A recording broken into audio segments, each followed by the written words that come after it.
ঢাকা বিশ্ববিদ্যালয়ের আসন্ন ডাকসু নির্বাচন নিয়ে এখন ক্যাম্পাস উত্তাল। চারপাশে প্রচার, ব্যানার, বড় বড় নাম। এরই মাঝে আলোচনার কেন্দ্রবিন্দুতে উঠে এসেছে এক তরুণ শামীম হোসেন। রাজনৈতিক শক্তি নেই অর্থনৈতিক ক্ষমতা।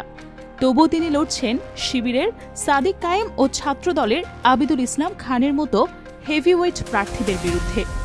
শামীমের গল্পটা একেবারেই আলাদা। সাতক্ষীরার দেবহাটা উপজেলার দেবীশহর গ্রামে জন্ম তার। বাবা একজন প্রান্তিক কৃষক।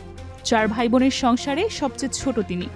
ছোটবেলা থেকেই কণ্ঠ আর বাকপটুতায় সবাইকে মুগ্ধ করেছেন। প্রাইমারিতে থাকতেই বিভিন্ন প্রতিযোগিতায় বক্তৃতা দিয়ে প্রথম হয়েছেন বারবার। 8ম শ্রেণীতে পড়তে পড়তেই স্থানীয় ডিজিটাল সেন্টারে কাজ শুরু করেন তিনি। এরপর টিউশনি ও রেডিও জকি হয়ে পড়াশোনার খরচ চালিয়েছেন। দারিদ্র্যের ঘেরাটোপেও তিনি হাল ছাড়েননি। এসএসসিতে বোর্ড মেধা তালিকায় স্থান পান। তারপর আহসানুল্লাহ কলেজ থেকে উচ্চ মাধ্যমিক শেষ করে ভর্তি হন দেশের সেরা বিদ্যাপীঠ ঢাকা বিশ্ববিদ্যালয়। বর্তমানে ইংরেজি বিভাগের স্নাতকোত্তর শিক্ষার্থী তিনি। পড়াশোনার পাশাপাশি অন্যদের পড়ানোর দিকেও ঝুঁকেছেন শামীম। তৈরি করেছেন শামীম ইনসাইটস নামের এক একাডেমিক প্ল্যাটফর্ম, যেখানে প্রায় 14,000 শিক্ষার্থী ইংরেজি শিখেছে। ডাকসুর ভিপি হলে তিনি প্রতিশ্রুতি দিয়েছেন ঢাবির শিক্ষার্থীদের জন্য 1 বছরের ফ্রি ইংরেজি কোর্স চালু করবেন। নির্বাচনী ইস্তেহারে তার অঙ্গীকার স্পষ্ট। সাধারণ শিক্ষার্থীদের অধিকার রক্ষা আর তাদের কণ্ঠস্বর হওয়াই তার মূল লক্ষ্য। ভিপি নির্বাচিত হলে প্রথম কাজ হবে ঢাবির বেদখল হওয়া প্রায় 58 একর জমি পুনরুদ্ধার করা।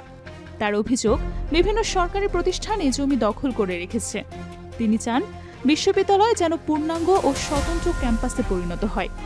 শামীম প্রস্তাব দিয়েছেন ডাকসুকে একাডেমিক ক্যালেন্ডারের অংশ করতে।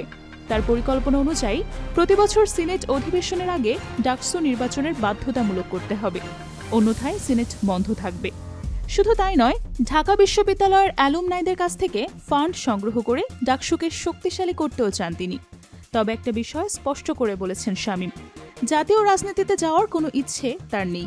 এই লড়াই তিনি করছেন কেবল ঢাকা বিশ্ববিদ্যালয়ের শিক্ষার্থীদের জন্য।